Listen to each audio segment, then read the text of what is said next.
Descifrando el Vaticano, desde dentro y desde fuera. Ese es el libro que tengo yo en la mano, que lo he visto y me da muchas ganas de leerlo, ¿vale? Eso es lo primero, porque me da muchas ganas de leerlo. Pero yo tengo al otro lado de la línea telefónica a la persona, al escritor que ha escrito este libro, que se llama Juan Vicente Boo. Juan Vicente, hola, ¿qué tal? ¿Cómo estás? Hola Miguel, ¿qué tal? Muy bien, sobreviviendo. He salido indemne de momento. Bien, bien, bien. Por algo se empieza, ¿eh? Ojito. Sí. Oye, voy a empezar a hacerte la primera pregunta, que es la más sencilla, que luego ya te haré preguntas un poco más complicadas, pero la primera pregunta es, ¿quién es Juan Vicente Boo? Ah, verás, es muy divertido.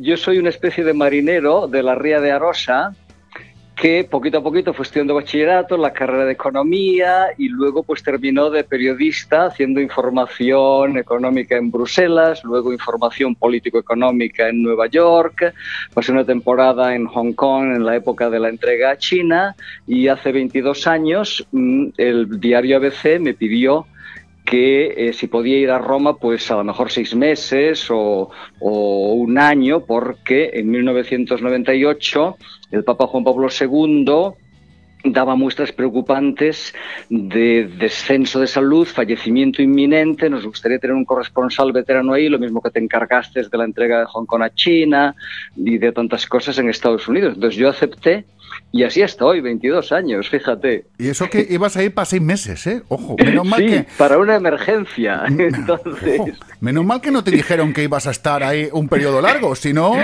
Sí, bueno, en Italia dicen, nada dura tanto como lo provisional. Y claro. Mira, se ha dado en mi caso. Oye, has escrito varios libros. Yo tengo aquí, me han pasado una chuleta, que es que sí. los despasa, que me pasa una chuleta impresionante. Sí. Has escrito El Papa de la Alegría, Píldoras para el Alma y 33 claves del Papa Francisco. Y ahora, efectivamente, ahora has presentado, que salió hace unos días, Descifrando el Vaticano. Y yo te pregunto, porque claro, yo he visto ahí que tú has volado con todos los papas. Es decir, con todos los papas no, por sí, Dios. bueno, con los 3 últimos, con los 3 que últimos. Llevamos mucho tiempo. Claro, digo, has volado con 2000 años volando con papas, digo, por Dios, ya, perdón, con respeto. Que, escúchame, cuando vas volando con el papa, ¿con cuál te sientes más seguro diciendo, va, este tiene más contacto con su jefe que este otro, este no se va a estrellar? Seguro, porque no... Bueno, sí, es con Francisco claramente. Porque con Francisco hemos estado ya a punto de matarnos 2 o 3 veces y hemos sobrevivido. Por cierto, que dentro de nada va a Irak. O sea, hay un viaje fantástico en el sentido de impacto emotivo para todos los cristianos de Oriente Medio, los refugiados, los que han perdido sus casas, ¿no? Pero Francisco hace viajes muy temerarios, por ejemplo, en un viaje a la República Centroafricana, que entonces estaba en pleno desastre, caos, combates, guerrilla, no había gobierno, pues aquello era una temeridad y salimos bien. Y luego estuvimos a punto de estrellarnos en el despegue de Tacloban, un viaje a Filipinas, cuando pues hubo un segundo tifón en el sitio donde él quería ir para visitar a las víctimas del tifón Haiyan casi un año antes. Y nosotros conseguimos despegar en medio de una pista que estaba llena de agua, pero el avión del gobierno, solamente había 2 aviones en Tacloban aquel día. El avión del gobierno, que intentó despegar 5 minutos después, se salió de la pista y tuvo suerte, que no cayó en el lado del mar, sino de tierra, y no falleció nadie, ¿no? Bueno, entonces, total, que como estamos en este ritmo, ya, yo he desarrollado una confianza que con Francisco nunca pasa nada. Ya, sí, no, visto así, sí. Tú recuerdas, escúchame, yo te voy a hablar de una película de hace muchos años, que luego le hicieron serie de televisión, de hace muchos años, que no recuerdo el nombre, igual tú, si tienes mejor memoria que yo para estas cosas, que era un sacerdote que podía hablar con Dios, que él estaba en la iglesia y se ponía cara al crucifijo y hablaba con él y él le contestaba. Decir, que era una conversación, era una película, más fue muy famosa, y en aquel, yo me acordaré, que yo te hago esta reflexión porque yo imagino que el Papa Francisco será lo mismo. Nuestro Señor le tiene que decir, hombre, ponme las cosas fáciles, que me lo estás poniendo muy complicado. Sí, y además él habla, por lo que nos dice de vez en cuando, y luego te cuento cuando es más suelto, ¿no? Es más suelto por las noches, cuando tenemos el vuelo de regreso, sobre todo los vuelos oceánicos.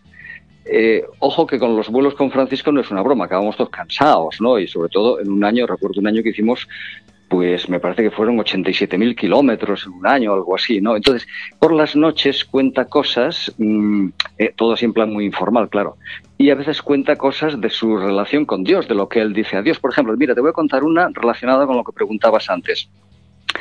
El primer viaje de Francisco fue a Río de Janeiro, Jornada Mundial de la Juventud, en el verano de 2013. Y entonces, Río es una ciudad bastante caótica, y por usar un eufemismo. Y este papa estuvo a punto de matar al comandante de la gendarmería cuando fue al garaje del Vaticano a escoger un coche, escogió el más pequeño que había, que era un Ford Focus, y el comandante le dijo, bueno, pero esto no es blindado ni blindable. Y dice, no, es que nada de blindado, se acabó, ¿no? Y entonces para Brasil le volvió a insistir en que ahí sí que necesita un coche blindado, chaleco antibalas, etcétera, y Francisco dijo, pues que no, punto, ¿no? Y bueno, total, que en el viaje de vuelta una compañera le preguntó en la conferencia de prensa, que a veces dura media hora, a veces dura una hora y media, según el tiempo, un viaje transatlántico de noche, hay tiempo para todo, ¿no?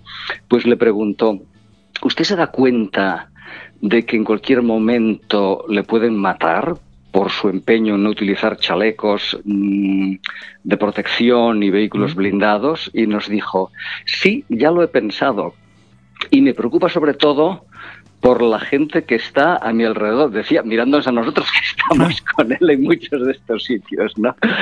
No me preocupa por mí. Yo lo único que le pido a Dios es que no me duela.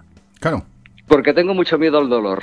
Bueno, entonces nos va contando cosas como esta, con lo cual se ve que su relación con Dios es parecida a la de este sacerdote, ¿no? Sí, no, yo estaba escuchándote muy atentamente porque la percepción que se tiene del Papa Francisco es esa, de que es una persona muy próxima, sí, y de que es una persona, yo me acuerdo al principio cuando llegó al Vaticano, que fue a pagar, ya ha nombrado santidad, ya ha nombrado Papa, que fue a pagar lo que debía del hospedaje donde él había estado, y aquello fue un revuelo en toda Roma, bueno, en todo el mundo, que el Papa se ha ido con su coche a por las maletas que las tenía en no sé dónde, y que cuando entró allí no se la creía nadie, que estaba el Papa ahí. Sí, a primera hora de la mañana. Fue lo primero que hizo ese día, al día siguiente de la elección.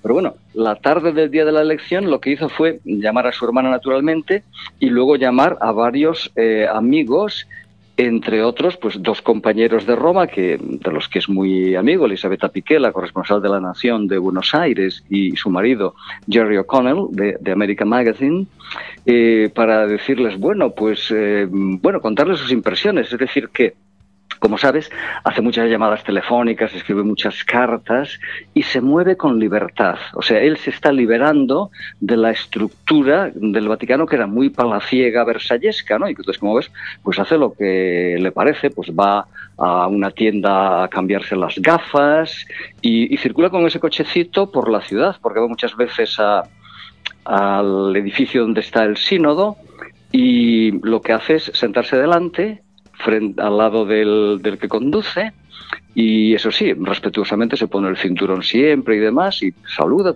discretamente cuando pasas, en fin, es simpático. Oye, que yo estoy hablando de ti, de su santidad, bueno, pues hasta el infinito y más allá, como decía Gulayer, pero que vamos a hablar de tu libro, Descifrando el Vaticano, que nos cuentas un montón de cosas, y yo lo primero que te voy a preguntar, yo no puedo hablar de tu libro, porque me han dicho, tú no cuentes nada de los libros, Miguel, porque cuentas más cosas de las que debes, y entonces, claro, tú destripas, entonces yo te voy a ir preguntando cosas del libro para que tú vayas contando y nos digas hasta donde puedas, ¿no? Para que la gente, claro, no vamos a contar todo, sino luego la gente no compra el libro, y tú lo que quieres es que la gente compre el libro. Oye, primero, ¿qué diferencia hay entre la Santa Sede y el Estado del Vaticano? Mira, esto es muy importante. Son 2 organismos completamente distintos, pero están en el mismo lugar.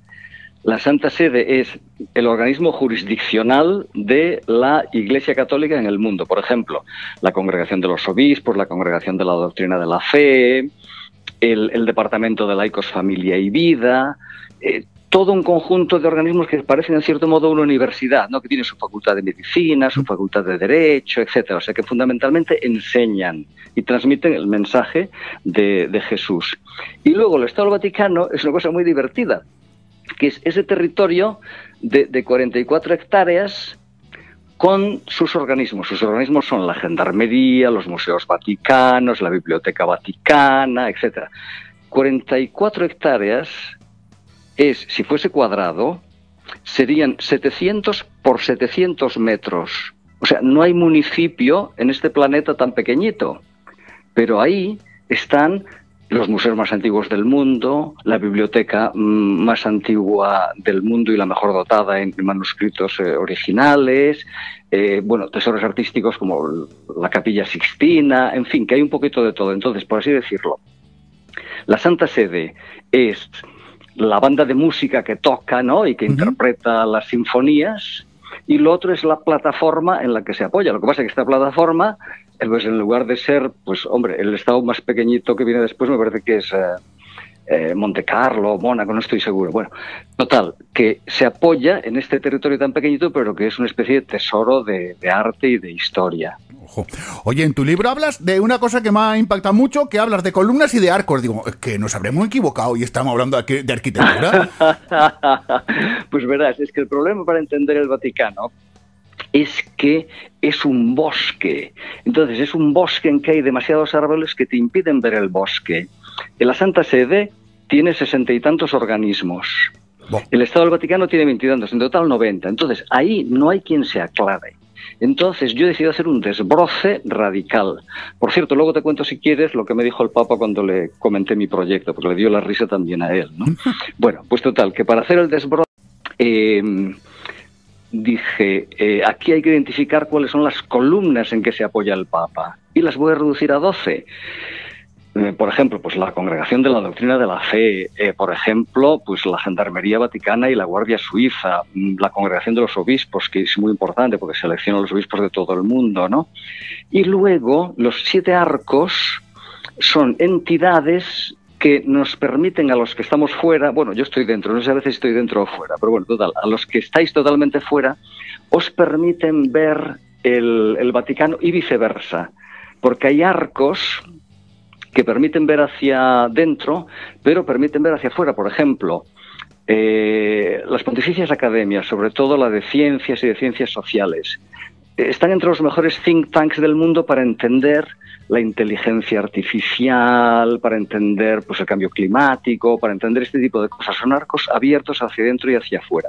Entonces, total, que lo reduje todo a 12 más 7, 19. Entonces, naturalmente, me quieren cortar la cabeza organismos que no se mencionan en el libro, pero es que el problema es que te marean. Claro, pues la envidia es muy mala. ¿Por qué sale ese y no salgo yo? Que esto es así, claro. Hasta en el Vaticano pasa eso, que ¿por qué sale ese y no, se acaba ese y a mí no? ¿Por qué?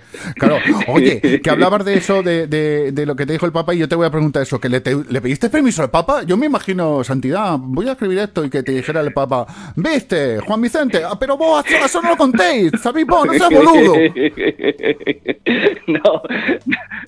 No le pedí permiso, le pedí ayuda. ¡Ah, válgame! Y entonces se quedó estupefacto. Era un verano, íbamos volando hacia... el Papa en cada viaje viene a saludarnos uno por uno en nuestro asiento del avión. Y entonces, pues sin prisa, pues cada uno le cuenta lo que quiera, hace 2 bromas, etcétera, pues le enseñas fotos de tu familia, lo que quieras, ¿no? Hombre, tampoco se trata de torrarle, ¿no? Sobre todo en viajes cortos en Europa, íbamos a Dublín, o sea que dedicaría a eso pues quizá 1 hora, un poquito menos, ¿no? Bueno, total, le dije, yo nunca le llamo santidad ni santo padre, empiezo a hablar con él normalmente porque me he dado cuenta que eso es lo que le gusta, pues es pues tratarle directamente, ¿no? Y le dije, a mí me resulta muy fácil escribir, yo escribo para el diario BBC, o sea que siempre la tecla, ¿no? A mí me resulta muy fácil explicar lo que usted dice y lo que usted hace. Pero ¿cómo explicar el Vaticano? Y entonces ahí se quedó atónito y me dijo, el Vaticano, sí, el Vaticano. La cosa está dentro del Vaticano, sí. Y la respuesta fue, y yo lo sé. Entonces, y se dio la risa y se fue. Ni yo lo sé. Ni yo lo sé. Entonces yo me quedé pensando, dice, ¿sigo o no sigo? Oye, descifrando el Vaticano esconde secretos? Como hay leyendas de que hay cosas escondidas, de que hay túneles secretos, de que hay, no sé, grandes enigmas ahí. ¿Esconde el Vaticano esconde secretos o eso es pura ciencia ficción como el Código Da Vinci? No sabría qué decirte porque después tendríamos que eliminar o matar a los oyentes, ¿no? Claro. Entonces no querría que el despertador se convirtiese en un desastre, ¿no? Pero bueno, ya más en serio. Hay secretos, pero no sabemos cuáles son. De todos modos, yo en este libro no cuento hechos que no sean conocidos. Lo que cuento, o sea, son los secretos para entender lo que pasa, porque verás, a mí me invitan a muchos sitios y siempre que puedo pues voy, porque me gusta hablar del Papa y porque es una obligación, ¿no? Entonces, llevo muchísimos años escuchando preguntas, a veces preguntas un poquito enfadadas, de gente que ha recibido noticias confusas sobre el Vaticano, sobre el Papa, ¿no? Entonces pensé, bueno, un día tendría yo que hacer una especie de guía, ¿no? Que han cambiado bastantes corresponsales y van llegando corresponsales nuevos al Vaticano, entonces había que explicarles un poquito cómo entender esto.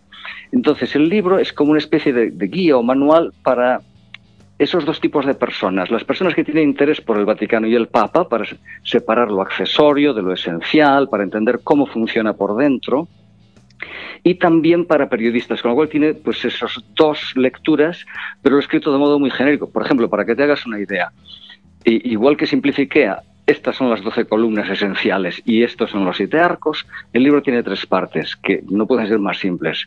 Primero, ¿qué es el Vaticano? Segundo, ¿cómo funciona? Tercero, ¿de qué se ocupa el Papa?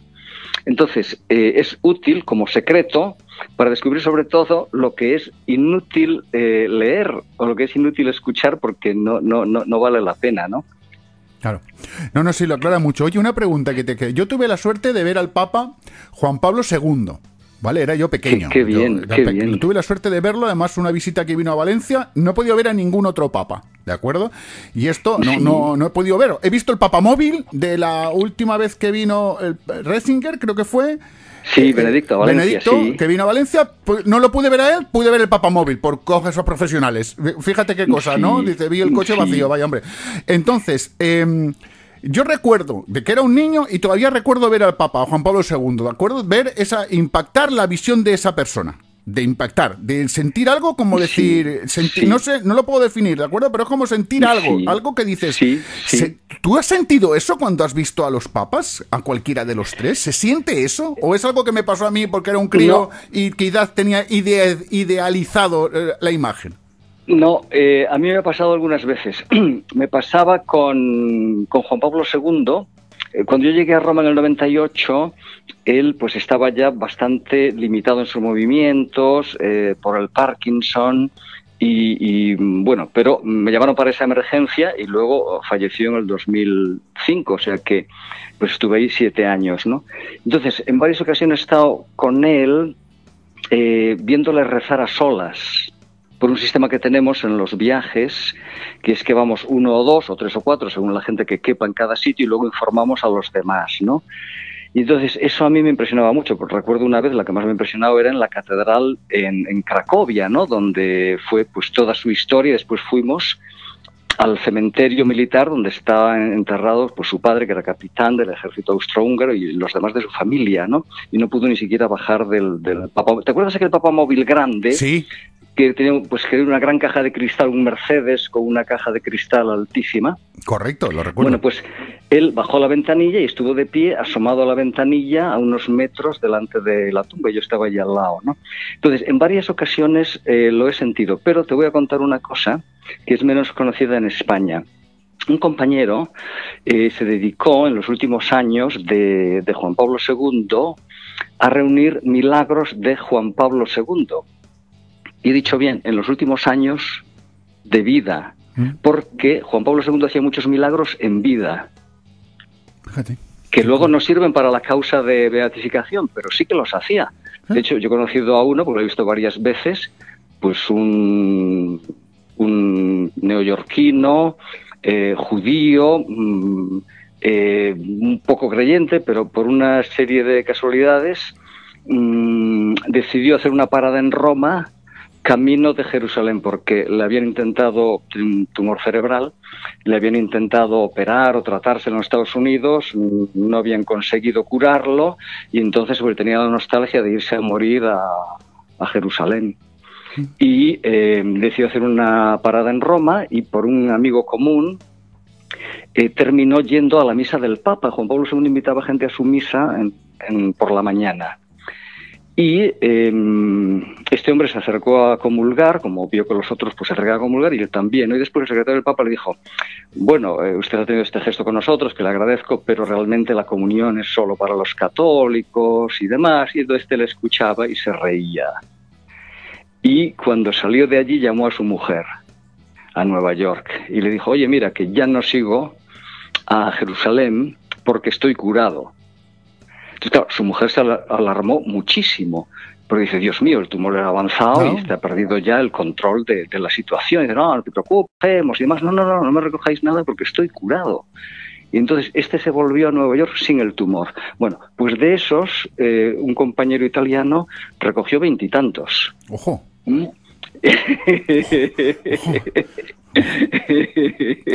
Entonces algo hay, ¿no? Sí, algo hay, ¿no? Algo, sí, como se suele decir, esto, algo tiene el agua cuando la bendicen. Es decir, que nunca me habían dicho.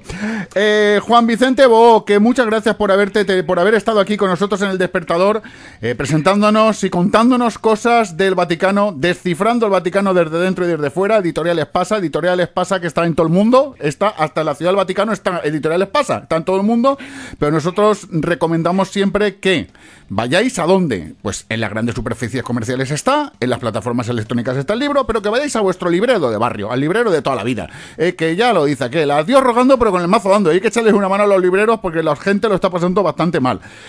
Descifrando el Vaticano, Juan Vicente Boo, que muchísimas gracias por haber estado aquí en El Despertador, que esta es tu casa para cuando quieras. Miguel, muchísimas gracias a ti y muchísimas gracias por lo que acabas de decir. Porque yo tengo una gran amiga librera y aún más, tengo una hermana librera en Betanzos. O sea que fíjate, más que esto ya no lo puedo decir. Un abrazo grande. Un abrazo. Hasta luego, Miguel, encantadísimo.